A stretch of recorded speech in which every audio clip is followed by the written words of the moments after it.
மதிமாமணத்து இளஞ்செம்மலாகிய நம் தெய்வம் அவர்களின் வல்லபச் செயலைப் பற்றி மெய்வழி குணசேகர முதலியார் அண்ணன் அவர்கள் பகிர்ந்து கொள்கிறார்கள். மனம் பூத்த திருமேனி மதிபூத்து ஒளிர் நாவும் வள்ளால் வள்ளால் கனம் பூத்த தௌஹீதும் கதிபூத்து ஜூதுநடை காமீல் காமீல் தனம் பூத்த பெரும் பொறுமை இனம் பூத்த அன்சாரி மாறும் பூத்த இனும் பூத்தே பூத்தொளிரும் எங்கள் மதினத்தரசர் இருதாள் போற்றி இதம் பூத்தலாசமுடனிதமகிதமும் பூத்த எங்களிரசூல் பதம் பூத்தருங்குரசி குலம் பூத்த யானூரி அது பூத்தரும் வேதமே நிதம் பூத்த சரிகை நெறி நித்திய வழியும் பூத்த நீத வேதா அதம் பூத்த என்பவத்தை அடியோடு வேர்த்தின்னாளாளும் தேவே. ஆறுயிர் ஜீவப்பிறவர்களே,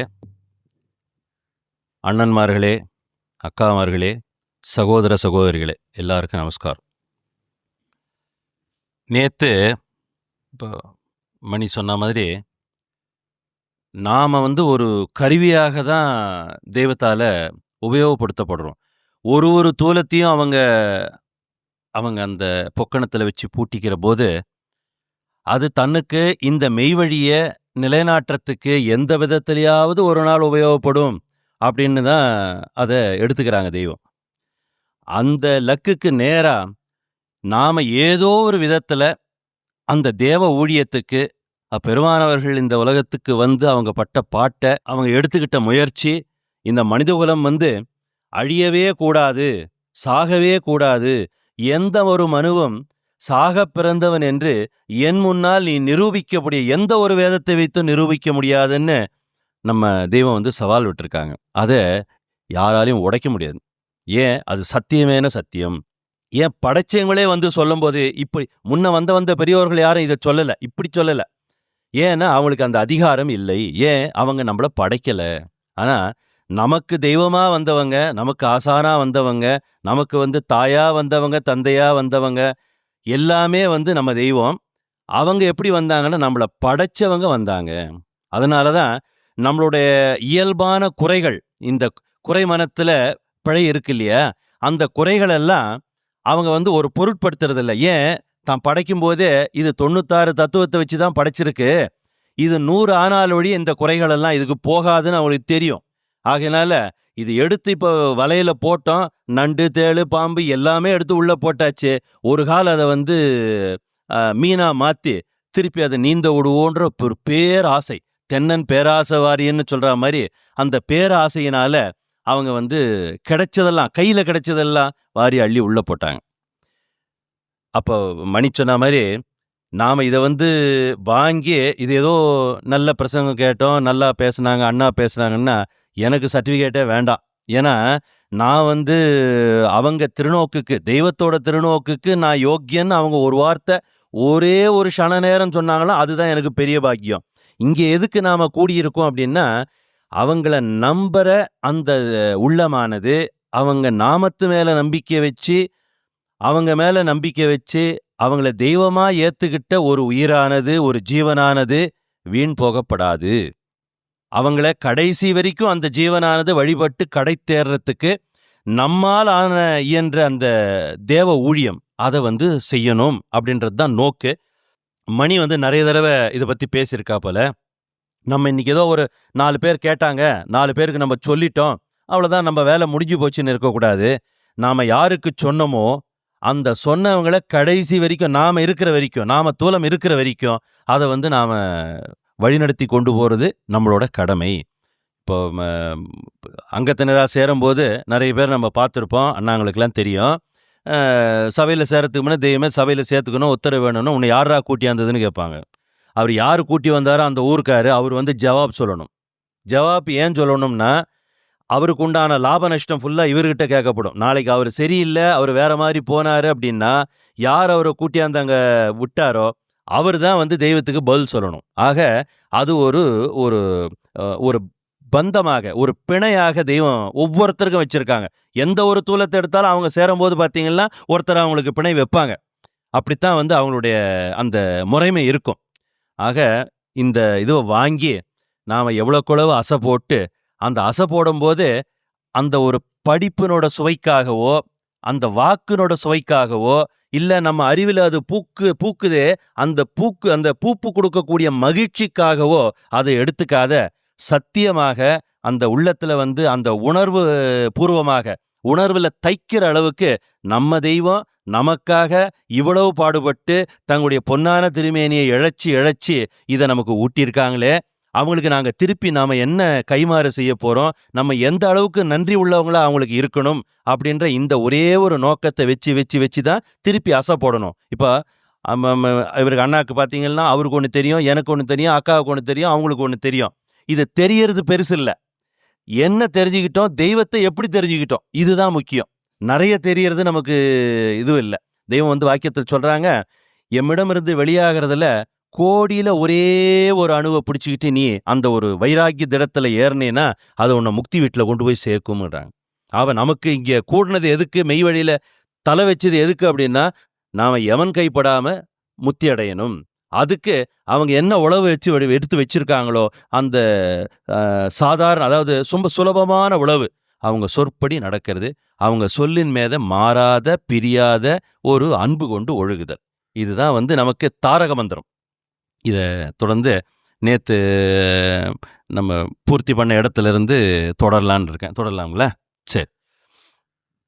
தன்னறிவில் சாராதே தீர்க்க தரிசனம் உன்னோடைய உயிர் அப்படிங்கிறது நம்முடைய தேவபிரானுடைய திருவாக்கு. இது ஒரு தடவை இல்லை, 2 தடவை இல்லை, இந்த காதில் வந்து 1000 தடவை கேட்டிருப்போம். அந்த 74 ஆரம்பத்தில் இருந்து 75 அந்த முடிவு, அந்த நேரம் வரைக்கும் தெய்வம் வந்து அந்த நழிப்பேச்சு, அந்த ஞானத்தை வந்து விலாவரியா மக்களுக்கு எடுத்து சொல்றது, இதெல்லாம் குறைச்சிக்கிட்டு கூடுமான வரைக்கும் ஆசனத்திலே இருக்கும்போது தவத்தில் இருப்பாங்க. அது தவம் கலைஞ்சி திருப்பி இந்த உலகத்துக்கு நமக்காக வந்தாங்க அப்படின்னா, அப்போ எடுத்த உடனே சொல்றது, டேய் மூலமந்திரம் நாவல ஒட்டி வச்சுக்கோ, தீர்க்க தரிசனம் உன்னை உயிர் தன்னறிவில் சாராது, திருப்பி திருப்பி திருப்பி சொல்லுவாங்க. நான் நினைச்சது உண்டு, தெய்வம் நேற்று தான் இதை சொன்னாங்களே, இன்னைக்கே இதை சொல்றாங்க அப்படின்னா, இந்த கலியனோட நினைவு எப்படின்னா, அன்னைக்கு உள்ளது அன்னைக்கே மறந்துடும். இன்னைக்கு ஒன்று பார்க்கும், அதில் ஊறி நிற்கும், நாளைக்கு பார்த்தீங்கன்னா அதை மறந்துட்டு இன்னொன்றில் பிடிச்சி தொங்கிட்டு இருக்கும், கிளைக்கு கிளை தாவிக்கிட்டு இருக்கும். இந்த கலியனோட இந்த அந்த குணம். ஆகையினால இவங்க திருப்பி திருப்பி அதை வந்து சொல்லும்போது அந்தந்த நேரம் போய் அதை தைக்கிறாங்க. ஒரு வார்த்தையும் அவங்களுடைய திருவாக்கானது நம்ம ஜீவனில் போய் தைக்கப்படுகிறது. அதனால தான் அவங்களுக்கு பேர் வந்து பார்த்தீங்கன்னா, தெய்வத்தை வந்து பெண்பாலில் குறிக்கும் போது தையல் நாயகின்னு ஒரு பேர் உண்டு.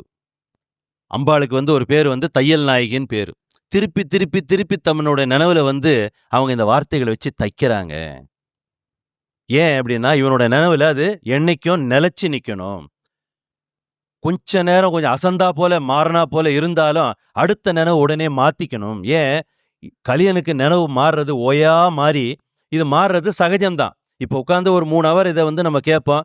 அதுக்கப்புறம் இது எந்திரிச்சு போனவுடனே பார்த்தீங்களா, வியாபார ப்ராப்ளம் வந்துடும், வீட்டு ப்ராப்ளம் வந்துடும், அப்புறம் வந்து நண்பர்கள் ப்ராப்ளம் வந்துடும், அப்புறம் பசிப்பாட்டு ப்ராப்ளம் வந்துடும், இல்லை வண்டி ப்ராப்ளம் வரும், இல்லை நிலத்தில் ப்ராப்ளம் வரும், எத்தனையோ ப்ராப்ளத்தை சந்திக்க வேண்டியிருக்கும். நம்ம இந்த உலகத்தில் புழக்கத்தில் நம்ம வாழ்ந்துக்கிட்டு இருக்கிற வரைக்கும் இந்த மாதிரி ஒரு நினைவானது மாறிக்கிட்டே இருக்கிறது இயல்பு. ஆனால் இந்த மாறி மாறி ஓடுகின்ற இந்த மனத்தை அந்த மரண பய சவுக்கு கொண்டு மாறி மாறி அடிச்சு திருப்பி ஓட்டி கொண்டு வந்து, பொற்கோல் தாங்கி ஓட்டி கொண்டு வந்து அவங்க பட்டியலை போட்டு அடைக்கிறாங்க. அவங்க அந்த மாறி ஓடும்போது விட்டுடுறோம், அது பரவாயில்ல. ஆனால் அவங்க அடித்து ஓட்டி கொண்டு வரும்போது திருப்பி பட்டிக்குள்ளே வந்துடணும்.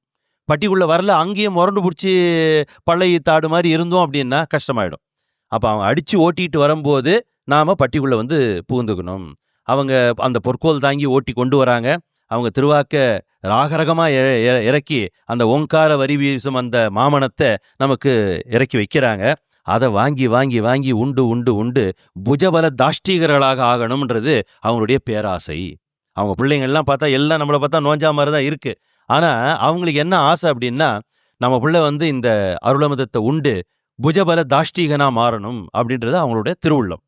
அந்த திருவுள்ளத்துக்கு நாம பாக்கியம் உள்ளவர்களா அதுக்கு நேர் நிக்கணும்னு அவங்களையே வேண்டிக்கிட்டு அதுல தொடருவோம்.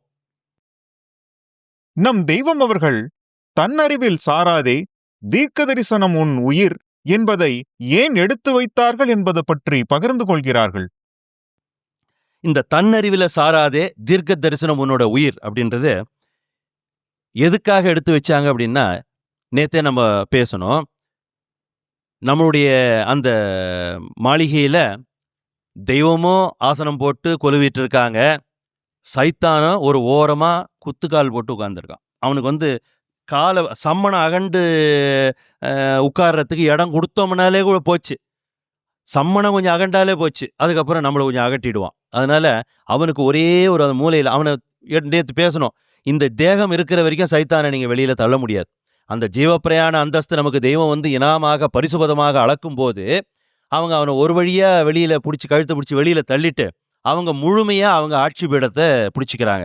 அது வரைக்கும் சைத்தான் கூட இருக்கத்தான் செய்வான். அவனுக்கு இவ்வளவுதான் இடம், இவ்வளவுதான் இடம், கொஞ்சம் அகட்ட விடக்கூடாது.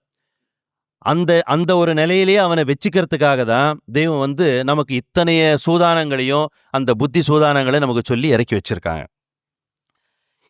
எனக்கு ரொம்ப பரிச்சயமானவங்கள மணியோட அப்பா அண்ணா நம்ம சிவமாலானந்தர் அண்ணா, நான் எங்கே இருந்தாலும் அந்த 10 பாரா பார்க்கும்போது கொடிமரத்தாண்ட வந்து என் பக்கத்தில் உட்காந்துருவார். உட்காந்துட்டு உன்னை அப்படியே தூக்கினும் போல இருக்குதுப்பா எனக்குன்னுவார். அவர் மாதிரி நம்மகிட்ட ரொம்ப பிரியமாக உள்ளவர். அவர்கிட்ட ஒரு குணாதிசயம் நான் வந்து அவர் ஒரு ரோல் மாடலாக வச்சுக்கிட்டது என்னன்னா, தெய்வம் ஒன்று சொன்னாங்கன்னா அப்படியே பாய்வார். அதனோட அந்த விளைவுகளையோ மற்றதையோ பார்க்கவே மாட்டார். அவங்க உத்தரவுனா அப்படியே பாஞ்சிருவார். அந்த குணம் நமக்கு வேணும். அதை வந்து நம்மளோட புத்தி கொண்டு அதை வந்து எடை போட்டு இது நல்லதா, இது சரியா, இது தெய்வ நீதத்துக்கு ஒத்து இருக்குதா அப்படின்லாம் பார்க்கக்கூடாது. தெய்வ உத்தரவு நீட்டாக இருக்குது அப்படின்னா, அதில் வந்து சந்தேகமே இல்லை அப்படின்னா நேராக அதில் குதிச்சிடணும். அதை போட்டு நம்ம எடை போட்டு பார்க்கக்கூடாது. அப்படி இந்த சைத்தானானவன் நமக்கு வந்து உழவு சொல்லி கொடுப்பான். சரி, வார வாரம் நம்ம போய் ஈரோடு சபையில் படிக்கிறோம். வார வாரம் தேவையா? கொஞ்சம் ஒரு கேப் கொடுத்தாக்கா அந்த வேலை இருக்குது, அது முடிச்சுட்டு வந்துடலாம் இல்லை அப்படின்னு அது ஒரு சொல்லும். இதான் நேற்று படித்தது, நேற்று தான் நம்ம ஃபுல்லாக படித்தோமே அப்படின்னு சொல்லிக் கொடுக்கும். இன்றைக்கி இந்த ஒரு வாரம் கொஞ்சம் லீவ் எடுத்துக்க, அதுக்குள்ளே இந்த வேலையை முடிச்சுட்டு வந்தீங்கன்னா அடுத்த வாரம் நம்ம போய் ஃபுல்லாக சேர்ந்துக்கலாமே, சேர வேணான்னு சொல்லாது, அடுத்த வாரம் சேர்ந்துக்கலாமே அப்படின்னும். அது சைத்தான். அதே மாதிரி சரி நம்ம அடக்கமாயிட்டாங்க, சரி இப்போ இப்படியும் போகிறதுக்கு இங்கே ஒரு 2 ஹவர் ஆகிடும் போல் இருக்கு, நம்ம போகிறதுக்குள்ளே அவங்க அடக்கம் பண்ணிட்டாங்கன்னா அப்போ போய் வேஸ்ட் ஆகிடுமே, எப்படி போகிறது நம்ம? சரி, அப்போ இங்கேருந்தே நம்ம நமஸ்காரம் பண்ணிட்டு அண்ணாவுக்கு நம்ம சொல்லி இது பண்ணிடுவோம், நம்ம தெய்வத்து மூலம் வந்து சொல்லிக்குவோம், பார்த்துக்கலாம் அப்படின்னு சொல்லும். அப்படி இருக்கக்கூடாது. உங்களுக்கு அது கேள்விப்பட்ட உடனே போக முடியுது அப்படின்னா போகணும்னு டிசைட் பண்ணிங்கன்னா முதல்ல பறந்துடணும். அங்கே போய் அவங்க வந்து பண்ணுறாங்க இல்லை நமக்கு முன்னால் முடிச்சிட்டாங்க, அது 2வது. இந்த மாதிரி சின்ன சின்ன சின்ன விஷயங்களுக்கெல்லாம் நமக்கு சொல்லிக் கொடுக்கும்.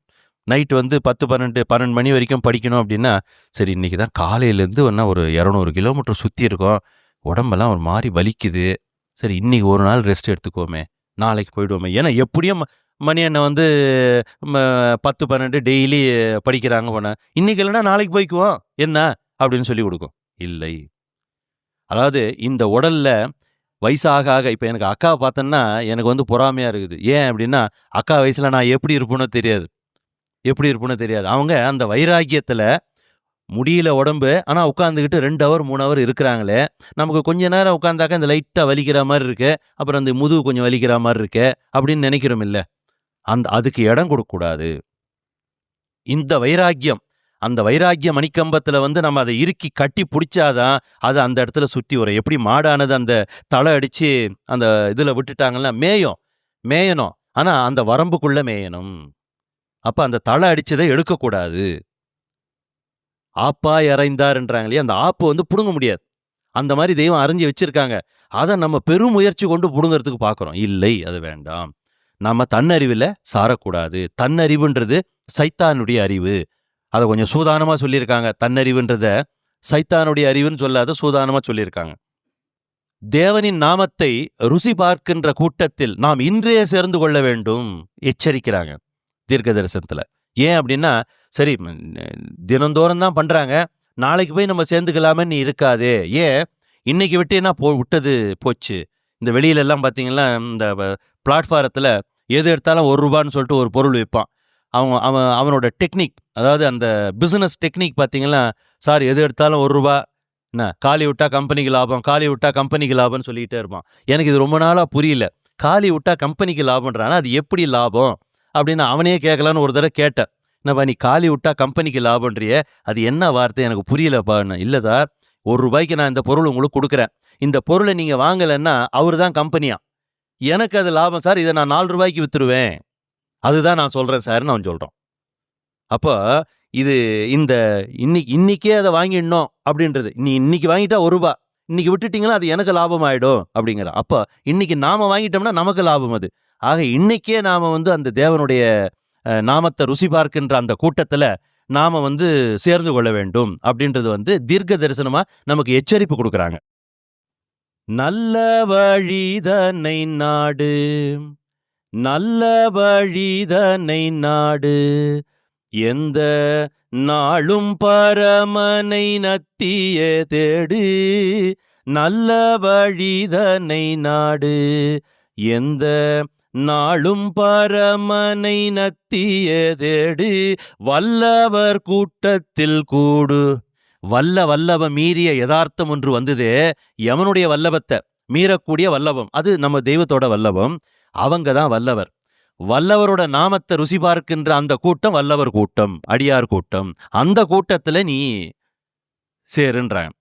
அந்த வள்ளலை நெஞ்சில் வாழ்த்தி கொண்டாடு. அந்த கூட்டத்துல சேர்ந்துட்டு அக்கப்போர் இல்லை. அந்த வள்ளல்னாக்கா நம்ம கொடை, அவர் பாரி வள்ளல், குமணன், அவர் இந்த வள்ளல் அந்த வள்ளல்னு சொல்றோம். கொடையா, அதாவது தர்மமா கொடுக்கறவங்களுக்கு பேர் வள்ளல்னு பேரு. அது உலகத்துல புழக்கத்துல இருக்கிற அந்த ஒரு வாசகம். ஆனா அது அல்ல. வள்ளல் அப்படின்னா நமக்கு உயிர் பிச்சை கொடுக்குறாங்களே, அவங்க தான் வள்ளல். நமக்கு அந்த உயிரானது யமன் கைவசப்பட்டு பறிபட்டு போக போது, அதை அவன் கையிட்ட இருந்து மீட்டு தான் கையில வச்சுக்கிட்டு நமக்கு அந்த முக்தியை அளக்கிறாங்களே, அந்த செயலுக்கு பேர் நம்ம ஜீவரட்சிப்புன்னு சொல்றோம். அந்த ஜீவரட்சிப்பு அருளக்கூடிய ஒரு திருவுருவம் இருக்குமே, அதுக்கு வேறு வள்ளல். அவங்க தான் வள்ளல். அந்த வள்ளலை நெஞ்சில் வாழ்த்தி கொண்டாடு.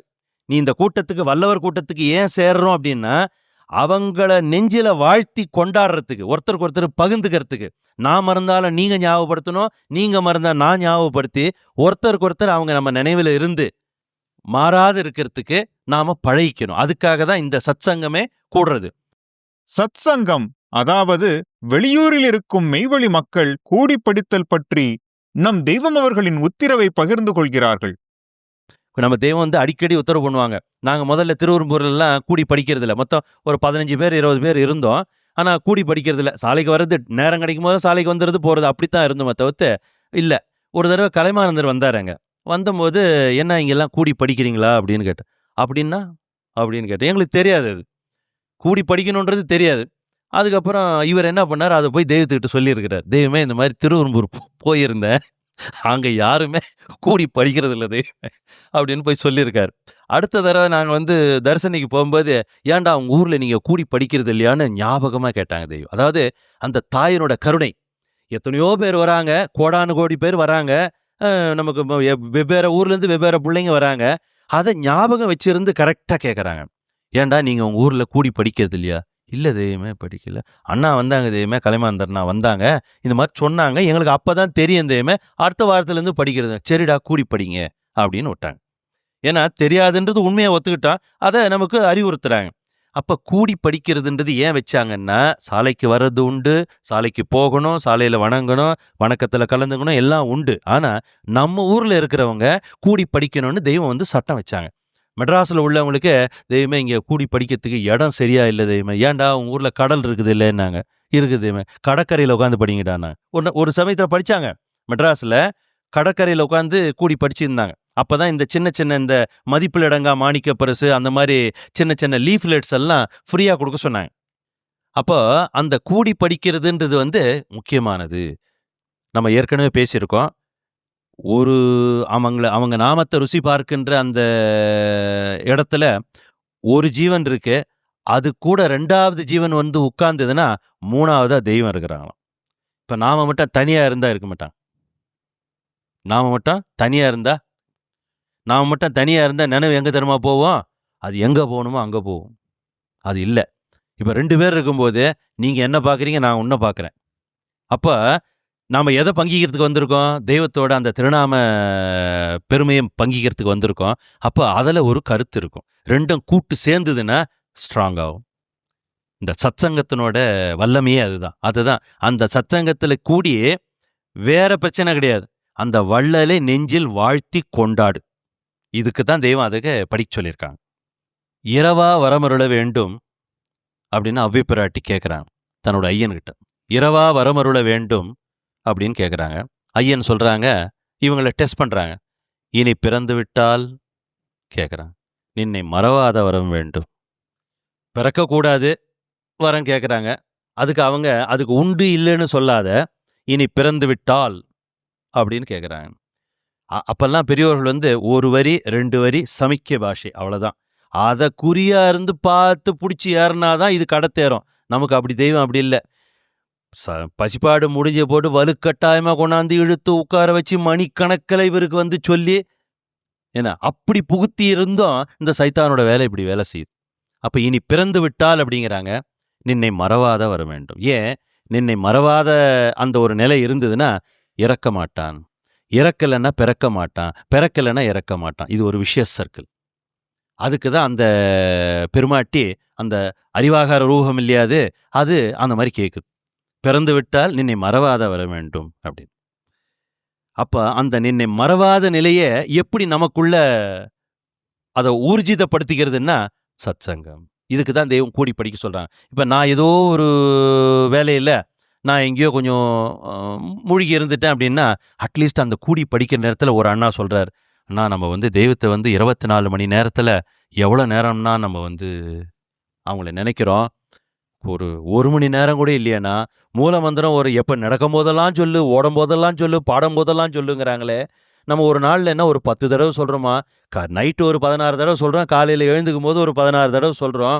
அவ்வளோதான்னா பண்ணுறோம். நமக்கு என்னன்னா தெரியும், நமக்கு என்ன பண்ணுறதுனே தெரியலையே, நமக்கு இந்த மாதிரி ஒரு பாரம் இருக்கே, நாம் அவங்கள வந்து இன்னும் அவங்க சொன்ன கட்டளையில் நம்ம இல்லையே அப்படின்னு ஒரு அண்ணா சொல்லும்போது எனக்கு திக்கு திக்குன்னு, ஆமாம் அவர் மட்டுமா, நானும் தான் அப்படின்னு ஒருத்தருக்கு ஒருத்தர் பார்க்கும்போது அதிலிருந்து அந்த நினைவுலேருந்து மாறி நம்மளை தெய்வத்தோட நினைவில் கொண்டு போய் சேர்க்கறதுக்கு அந்த சத்சங்கம் ஒரு சாதனமாக இருக்கு.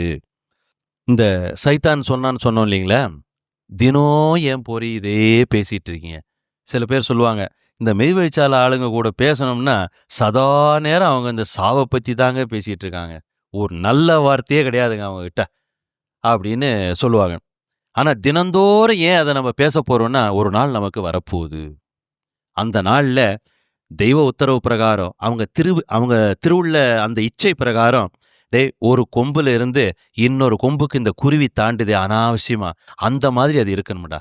வெண்ணெயில் மயிரை போட்டு இழுக்கிற மாதிரி, பழத்தில் ஊசியை இறக்குற மாதிரி அது இருக்கணும்டா அப்படின்னு அவங்க விருப்பப்படுறாங்களே, அந்த திருநோக்குக்கு அந்த பலனை அளக்க அவங்க தயார்.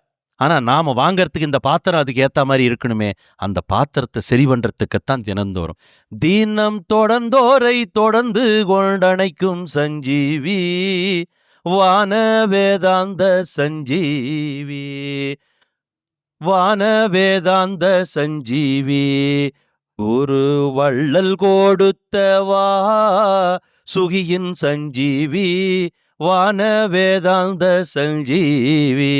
தினம் தொடர்ந்து கொண்டு அணைக்குமாறு. அப்போ அவங்க அணைக்கிறாங்க நம்மளன்னா தினம் தொடரணும் நம்ம. அதனால தான் வெளியில் பார்த்தீங்கன்னா வணக்கமுறைகள், அப்புறம் பாரா வணக்கம், அப்புறம் மான்மியம் ஓதுறது, வேதம் படிக்கிறது, இதெல்லாம் நமக்கு ஏன் எடுத்து வச்சுருக்காங்கன்னா தினம் தொடர்றதுக்கு இதெல்லாம் ஒரு உபாயமாக நமக்கு வச்சுருக்காங்க. அதை நாம் அலட்சியம் பண்ணப்படாது. எந்த நேரமெல்லாம் கிடைக்குதோ நமக்கு அந்த நேரத்தை நம்ம பிழைக்கணும். நாம் வந்து குடும்பத்தை விட்டுட்டு அன்னாடங்காட்சி ஆக வேண்டாம், அது அவங்க திருவுள்ளம் இல்லை. நீ இருலோக சர்தாராக இருக்கணும்ன்றாங்க. அப்போ இந்த உலகத்திலையும் இகபர சம்பன்னனாக இருக்கணும்ன்றாங்க. அப்போ இந்த உலகத்திலையும் நாம் நல்ல ஒரு அடுத்தவங்ககிட்ட போய் கையேந்தக்கூடாது. அந்த மாதிரி இருக்கணும். அதே மாதிரி அவங்களுடைய பரத்துடைய அந்த லோகத்திலையும் நாம அவங்களுக்கு புள்ள அப்படின்ற அந்த நேர்பாதையில அவங்க பேருக்கு அவங்க நாமத்துக்கு இழுக்கு வராத நாம நடந்துக்கணும். சாவுடைய நேரத்தில் எவன் நம்மை தொடும் நேரம் நமக்கு வேண்டியது நம் தெய்வம் அவர்களின் சுவிசேஷகார சுவையாகிய திருவாக்கு பதிந்திருக்கும் ஜீவன் என்பது பற்றி பகிர்ந்து கொள்கிறார்கள்.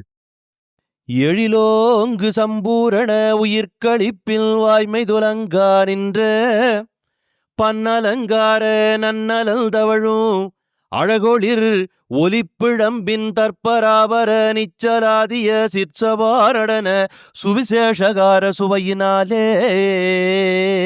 இப்ப நாம கூடியிருக்கிறவங்கெல்லாம் எதை வச்சு? இங்கே ஏதோ ஒரு பணங்காசு கொடுக்குறாங்க, இல்லை நமக்கு பணம் தேவைப்படுது, இல்லை வீடு போல வேற எதனா ஒரு உதவி தேவைப்படுதுன்னா வரும், இல்லை மணிக்கிட்ட வேற எதுனா நமக்கு ஹெல்ப் பண்ணுவார்னா வரும். இல்லை, அந்த சுவிசேஷகார சுவையை அந்த யமன்கிட்டேருந்து நம்ம மீட்டு காத்து ரட்சிக்கக்கூடிய அந்த தேவ சுவையை நாம் பங்கி கொள்ள வந்திருக்கோம். ஏன்? அதுக்காக வந்த மகன். தெய்வம் சொல்கிறாங்க, நீ இந்த ஒரு காரியத்துக்கு வந்த மகன்றாங்க. நீ எவனவன் பேச்சையோ கேட்டு நீ எப்படியோ போயிடுறியே அப்படின்னு வருத்தப்படுறாங்க. அப்போ அந்த சுவிசேஷகார சுவையே நாளுக்கு நாள் நம்ம பங்கி பங்கி பங்கி பங்கி பங்கி வரும்போது அது என்ன பண்ணுது? நம்மளுடைய ஜீவனில் அந்த அந்த அந்த இது தெய்வம் இன்னொரு இடத்துல சொல்கிறாங்க, இந்த அறிவில் படியக்கூடிய ஒரு விதமான பசை தான் கவனம்ங்கிறாங்க தெய்வம். அதுக்கு வாக்கியத்தில் இருக்குது. இந்த நம்மளோட அறிவில் போய் நம்மளுடைய அந்த ஜீவனில் போய் இது போய் ஒரு லேயராக போய் போய் போய் போய் போய் போய் அதில் படிஞ்சு அதை வலுப்படுத்துது.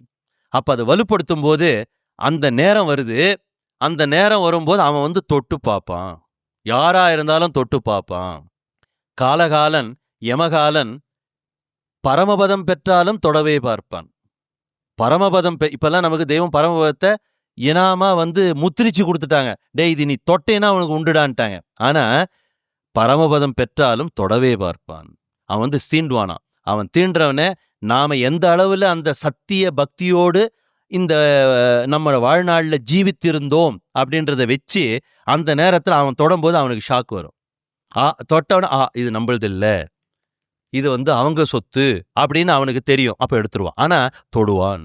அப்போ தொட்டாதான் இது நாள் வரைக்கும் நம்ம தெய்வம் ராகரகமாக யமனோட அந்த வல்லபத்தையும் அவனுடைய அந்த கோர கொடுமையை பற்றியும் நமக்கு எடுத்து சொல்லியிருக்காங்க. ஆனால் அது எல்லாம் நம்ம வார்த்தை அளவில் கேட்டது தான்.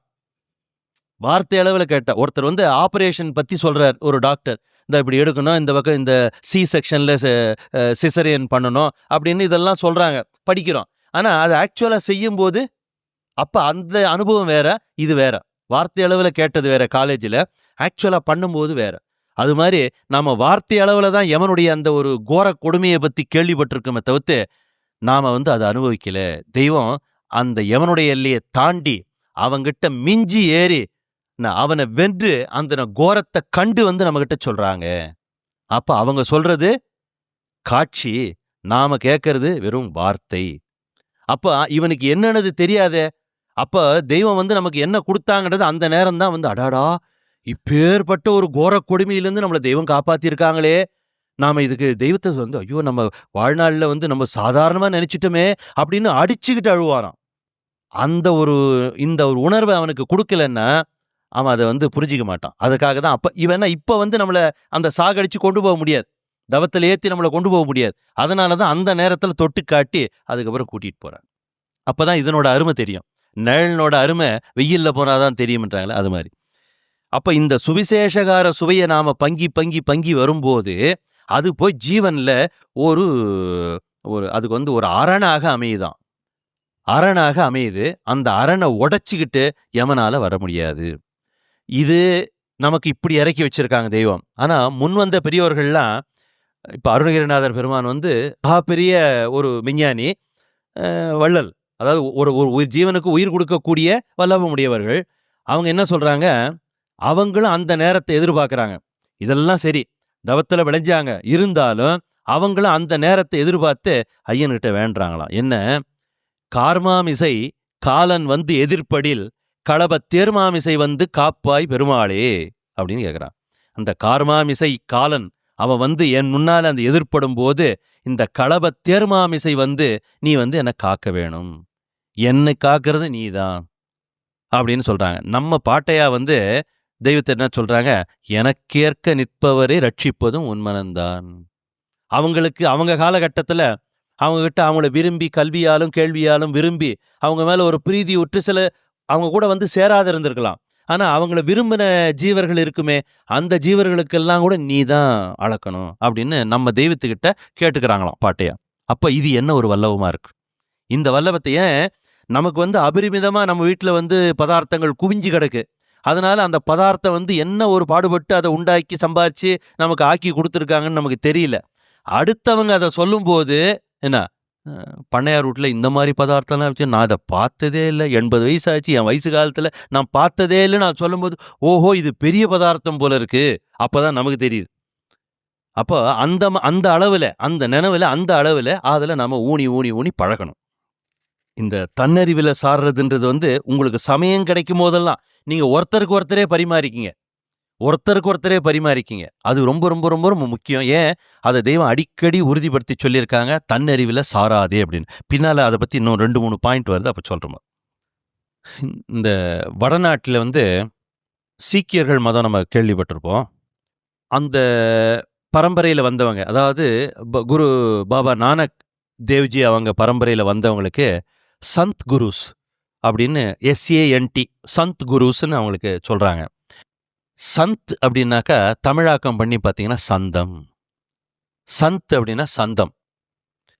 இப்போ நமக்கு தெய்வம் எப்படி இறக்கி வச்சிருக்காங்க இந்த வேதத்தை? சந்தமாக தானே வச்சிருக்காங்க. ஒன்றான ஐமணியாம் பொதிகை பூட்டி, ஒன்றான ஐமணியாம் பொதிகை பூட்டி, உலகவர்க்கு சந்தமதில் எடுத்தே நீங்கள். ஏன் சும்மா சொல்லக்கூடாதா? ஏன் ஒரு வாயாட்டு நம்ம சாதாரணமாக பேசிக்கிற மாதிரி ஏன் சொல்லக்கூடாது? அந்த இதுவே அந்த சந்தத்தில் எடுத்து ஏன் சொல்கிறாங்கன்னா, சொல்கிறவங்க நம்ம கை வந்து வெறுங்கை, நல்லா தெரியுது, ஓட்டை அங்கங்கே நிறைய இருக்குது. இது வெறுங்கை. இந்த வெறுங்கையில் எடுத்து நீ அந்த வெறுமனை அதை சொல்லும்போது அவங்க அதில் பதிச்சு வச்சிருக்க அந்த தவ வல்லபமானது கேட்கக்கூடிய ஜீவனில் போய் தைக்காது. அதனால தான் அவங்க எடுத்து வச்ச சந்தத்தில் அப்படியே சொல்லு அப்படின்னு உத்தரவு பண்ணியிருக்காங்க. ஒன்றான ஐமணியாம் பொதிகை பூட்டி, உலகவர்க்கு சந்தமதில் எடுத்தே நீங்கள். இன்றுலகோர், அன்றுலகோருக்கு சொல்லல அவங்க, இன்றுலகோர் இன்னைக்கு அதை கூடி பங்கிக்கிட்டு இருக்காங்களே நமக்காக சொல்றாங்க.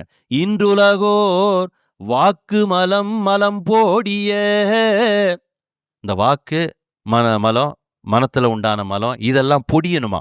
அதை நம்மளோட அந்த வாக்கு மலம் வந்து நாம் ஏதோ கற்றவர் நினச்சிருப்பாங்க. இப்போ அக்கா வந்து அவங்க MSc மேத்ஸ்ன்னு வச்சிங்க, அவங்க என்ன நினைப்பாங்க, நம்ம வந்து போஸ்ட் கிராஜுவேட்டு அப்படின்னு ஒரு செருக்கு இருக்கும் இல்லை, அதெல்லாம் அந்த வாக்கு மலம் எல்லாம் பொடிஞ்சு போயிடும். இதை கேட்டால் ஏன் இதுக்கு ஈடு வந்து வேற இல்லை நம்ம உலகத்தில், நம்ம படிப்பு உலகத்தில் இல்லை.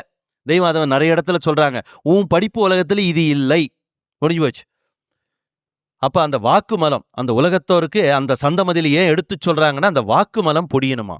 உலகவர்க்கு சந்தமதில் எடுத்தே நீங்கள் இன்றுலகோர் வாக்கு மலம் மலம் போடிய, எடுத்துரை செய் எனும் பணியை சிரமேற்தாங்கி.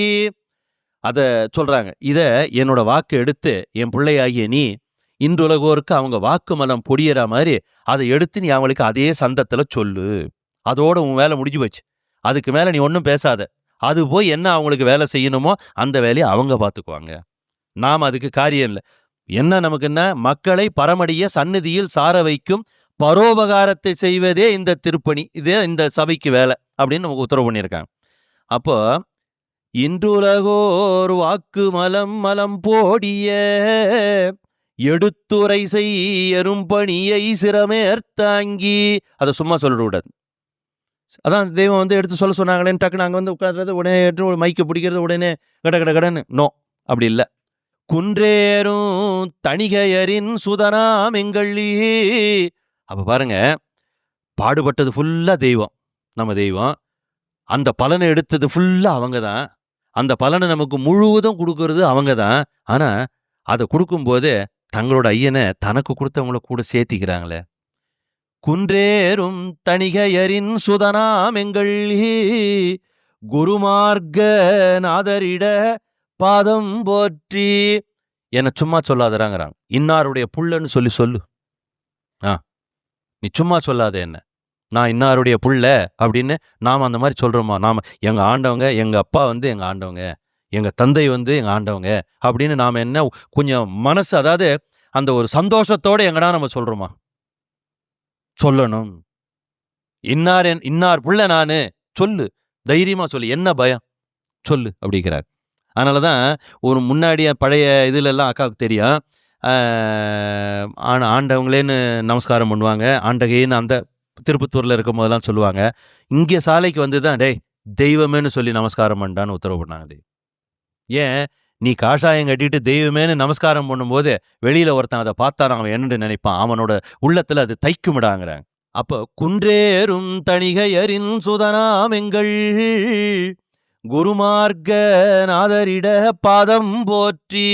அவங்ககிட்ட அவங்க திருவடியை போற்றி அவங்ககிட்ட உத்தரவு கேட்டு, தெய்வமே இந்த மாதிரி வந்து இந்த பிள்ளைங்கள்லாம் வந்து கேட்குறாங்க, உங்கள் உத்தரவை வந்து நாங்கள் எடுத்து அவங்களுக்கு சொல்கிறதுக்கு எங்களுக்கு உத்தரவு கொடுங்க அப்படின்னு கேட்டு சொல்லும். இப்போ நம்ம முதல்ல நேற்று படிக்கும்போது ஒரு இதில் என்ன சொன்னோம்னா, முதல்ல வேண்டிக்கிட்டு ஒரு வேண்டுதல் செஞ்சுட்டு நம்ம கேட்கணும்னு சொல்லியிருந்தோம்.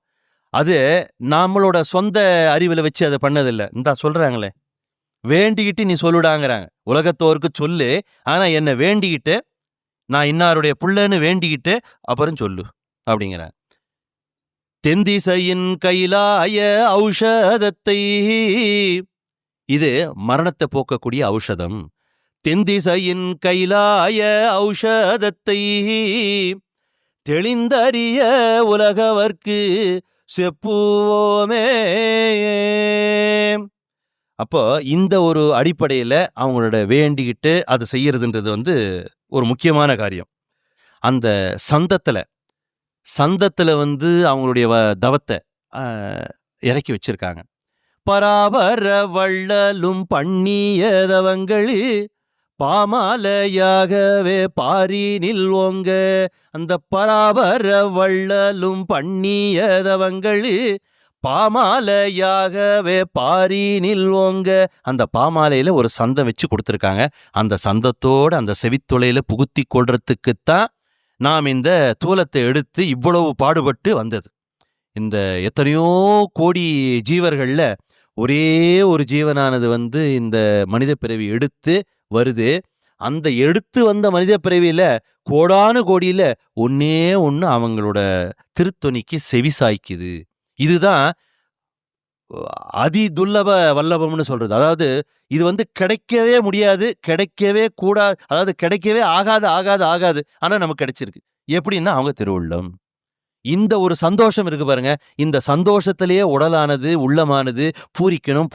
அந்த பூரிப்பு உண்டாக அவங்களுடைய அந்த கருணையானது நம்ம மேல பதியும் அப்படின்றது அந்த ஒரு நோக்க பார்த்துக்கணும். வழக்கம் போல இந்த ஓதி பங்கி கொண்டதிலும் வாங்கி பங்கி கொண்டதிலும் மெய்க்கு ஒவ்வாத குறைகள் இருக்குமானால் நம்முடைய தேவபிரான் பிரம்ம பிரகாச மெய்வழி சாலை ஆண்டவர்கள் அவருடைய சுத்த திருவடி பற்றி பாதாரங்களை அண்டி மன்னிப்பு வேண்டுகின்றேன். அதே நேரத்தில் இதை வாங்கி பங்கியதில் உங்கள் உள்ளங்களுக்கு நிறைவான ஒரு உணர்வு பூர்வமான உயிர் அமைதி கிட்டியிருக்குமானால் அதற்கு பூரண காரணகர்த்தராகிய நமது குலதெய்வ தேவேசர் அவர்கள் பிரம்ம பிரகாச மெய்வழி சாலை ஆண்டவர்கள் அவர்களுடைய அந்த ஒப்பிலாத பெரிய திருவடிகள் இரண்டிற்கும் நாம் எல்லோரும் சேர்ந்து அதை ஜீவகாணிக்கையாக சமர்ப்பிப்போமாக. முத்திப்பேருரை தொடரும். நமஸ்காரம்.